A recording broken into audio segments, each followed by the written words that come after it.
नमस्कार। ମୁଁ ହର୍ଷ ପରିଚ୍ଛା ମୋର ୟୁଟ୍ୟୁବ ଚ୍ୟାନେଲକୁ ମୁଁ ଆପଣମାନଙ୍କୁ ସ୍ୱାଗତ ଜଣାଉଛି। ଏ ଭିଡିଓରେ ଆମେ ଆଲୋଚନା କରିବା ଯେ ଜଣେ ଶିଶୁ ପୁତ୍ରଙ୍କୁ 50,000 ଟଙ୍କାରେ ଅନ୍ୟ ହାତରେ ଟେକିଦେଲେ।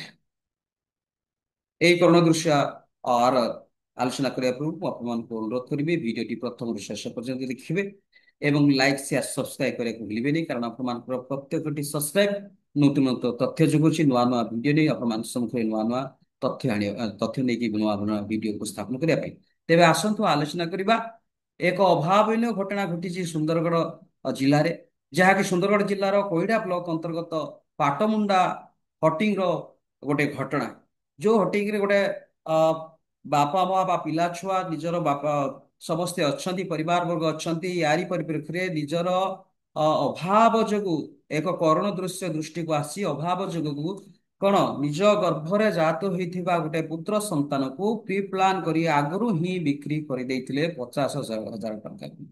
ତ ପରିପ୍ରେକ୍ଷୀରେ ଯେତେବେଳେ ଘଟଣାଟି ସାମ୍ନାକୁ ଆସିଲା, ସେଇ ସମୟରେ କଣ ନା ଶିଶୁପୁତ୍ର କୋଇଡା ର ପ୍ରକଳ୍ପ ହେଲ୍ପଲାଇନ ଯୋଉଟା ଅଛି ଆପଣଙ୍କର ଅଧିକାରୀ ମାନେ ସେମାନେ ସେଟାକୁ ଛାନଭିନ କରିଥିଲେ ଏବଂ ଛାନଭିନ କରିଥିଲା ପରେ ଜଣା ପଡିଛି ଯେ ସେ ଯିଏକି ଅ, ଲାଗୁନ ବା ସେଇ ପାର୍ବତୀ ଲାଗୁନ ଯିଏକି ଶିଶୁପୁତ୍ରର ମା, ସେ ନିଜେ ସ୍ୱୀକାର କରିଛନ୍ତି ଯେ ନିଜର ଶିଶୁକୁ ସେ କଣ ବିକ୍ରି କରିଦେଇଛନ୍ତି 50,000 ଟଙ୍କାରେ।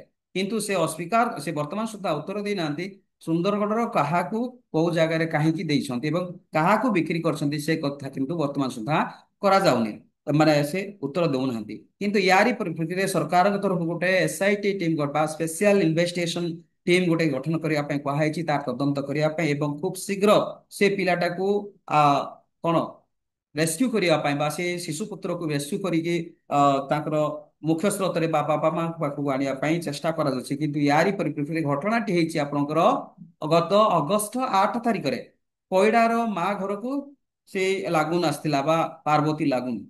ସେ ଚିକିତ୍ସା ହେବା ପାଇଁ କୋଇଡାର ମା ଘରକୁ ଗୃହକୁ ଆସିଥିଲା ଏବଂ ଚିକିତ୍ସା ହେଲା ପରେ ତାକୁ ଯେତେବେଳେ ପ୍ରସବ ସମୟ ଆସିଗଲା, ପ୍ରସବ ସମୟ ଆସିଲା ପରେ ଅଗଷ୍ଟ 31 ତାରିଖରେ ତାଙ୍କୁ ଅ, ରାଉରକେଲାର ଡାକ୍ତରଖାନାକୁ ବା ସରକାରୀ ଡାକ୍ତରଖାନାକୁ ପଠେଇ ଦିଆଗଲା ଏବଂ ସେଥିରେ ଆ, ଆଜି ଏଚରେ 31 ଅଗଷ୍ଟରେ ସେ ପ୍ରସବ ଦେଇଥିଲେ ଏକ ଶିଶୁ ପୁତ୍ରକୁ। ଏବଂ ଶିଶୁ ପୁତ୍ରକୁ ପ୍ରସବ ସିନା ଦେଇଥିଲେ, କିନ୍ତୁ ସେ ଯେତେବେଳେ ଘରକୁ ଫେରିଛନ୍ତି, ଘରକୁ ଫେରିବା ସମୟରେ ଶିଶୁ ପୁତ୍ରଟି ତାଙ୍କ ହାତରେ ନାହିଁ। କିନ୍ତୁ ୟାରି ପରିପ୍ରେକ୍ଷୀରେ ତାର ଗୋଟେ ଦି ଦିନ ପରେ ଯେତେବେଳେ ଆ, ଆଶା ଦିଦି ବା ଅଙ୍ଗନବାଡି ଦିଦି ସେମାନେ ପଚାରିଲେ ଶିଶୁପୁତ୍ର କାହିଁ ତାର ଟୀକା ଦେବା ବା ଆପଣଙ୍କର ପୋଲିଓ ମାନେ ତ ସମସ୍ତ ବିବରଣୀ ଲେଖିବା ଏଇଆ ଉପରେ କହିବା ବେଳେ କଣ ପାର୍ବତୀ ଲାଗୁନ ତାର ଠିକ ଉତ୍ତର ଦେଇପାରିଲେ ନାହିଁ। ଏବଂ ଶେଷରେ ଯେତେବେଳେ ଆଶା ଦିଦି ଏବଂ ଅଙ୍ଗନବାଡି ଆ, ସନ୍ଦେହ କଲେ ଯେ ପୁତ୍ରଟିକୁ ଶିଶୁ ପୁତ୍ରଟିକୁ ଇଏ ବୋଧେ ବିକ୍ରି କରିଦେଇଛି, ଏ କଥା ଯେତେବେଳେ ସେମାନେ ଭାବିଲେ, ସେତେବେଳେ ତାକୁ ଜୋର କରି ପଚାରିଲେ। ଜୋର କରି ଯେତେବେଳେ ଅଡି ବସିଲା ପରେ ସେ ସ୍ୱୀକାର କଲା, ହଁ ମୁଁ ମୋ ପାଖରେ ଶିଶୁ ପୁତ୍ର ନାହିଁ, ଶିଶୁ ପୁତ୍ରଟିକୁ ମୁଁ ବିକି ଦେଇଛି 50,000 ଟଙ୍କାରେ ଡାକ୍ତରଖାନାରେ ହିଁ, କାରଣ ଏଇଟା ଥିଲା ମୋର ଆଗରୁ ହିଁ ମୋ ପରିବାର ସହିତ ଚିନ୍ତା କରିକି ତାକୁ ଆଗରୁ ହିଁ ଆମେ 50,000 ଟଙ୍କାକୁ ବିକି ଦେଇଥିଲୁ, ଏଇଟା ଥିଲା ଆଗରୁ ପ୍ରି ପ୍ଲାନ, ସେ ଏହା କହିଲେ। ଏବଂ ଏହାପରେ ଅ, ତৎକ୍ଷଣାତ୍ ଶିଶୁ ଗୃହକୁ ଜଣାଇ ଦିଆଯାଇଥିଲା ଏବଂ ଶିଶୁ ଗୃହକୁ ଜଣାଇବା ଫଳରେ ସରକାରଙ୍କ ତରଫରୁ ଯାହା ସବୁ କାର୍ଯ୍ୟକ୍ରମ ହାତକୁ ନେବା କଥା ଅଲରେଡି ନିଆ ହେଇସାରିଛି ଏବଂ ଗୋଟେ ଟିମ୍ ମଧ୍ୟ ଗଠନ କରାହେଇଛି। ସେ ଟିମରେ ସିଡିପିଓ ମଧ୍ୟ ଅଛନ୍ତି ଏବଂ ଅନ୍ୟାନ୍ୟ ଅଧିକାରୀ ମଧ୍ୟ ପହଞ୍ଚିକି ପାର୍ବତୀର ଘର ଖୋଜିଛନ୍ତି, କିନ୍ତୁ ପାର୍ବତୀ ଘରେ ନାହାନ୍ତି, କିନ୍ତୁ ପାର୍ବତୀଙ୍କର ଅ ଅ, ସ୍ୱାମୀ ମଧ୍ୟ ନାହାନ୍ତି, ସେମାନେ ଭୟରେ ପଳେଇ ଯାଇଛନ୍ତି। ୟାରି ପରିପ୍ରେକ୍ଷୀରେ ତାଙ୍କ ପାଖରେ ଅଛନ୍ତି କି ତାଙ୍କ ଘରେ କିଏ ଅଛନ୍ତି, ସେଇ ପାର୍ବତୀର ଶାଶୁ ଶ୍ୱଶୁର ଏବଂ 4ଟି ଝିଅ ପୁଅ ଅଛନ୍ତି।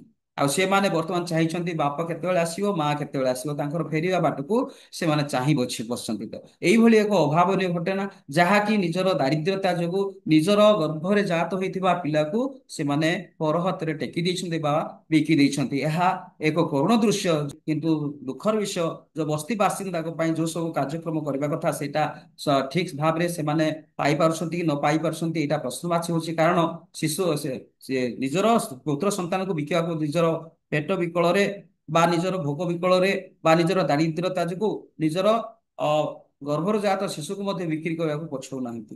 ଏହା ଏକ ଦୁର୍ଭାଗ୍ୟଜନକ ଘଟଣା।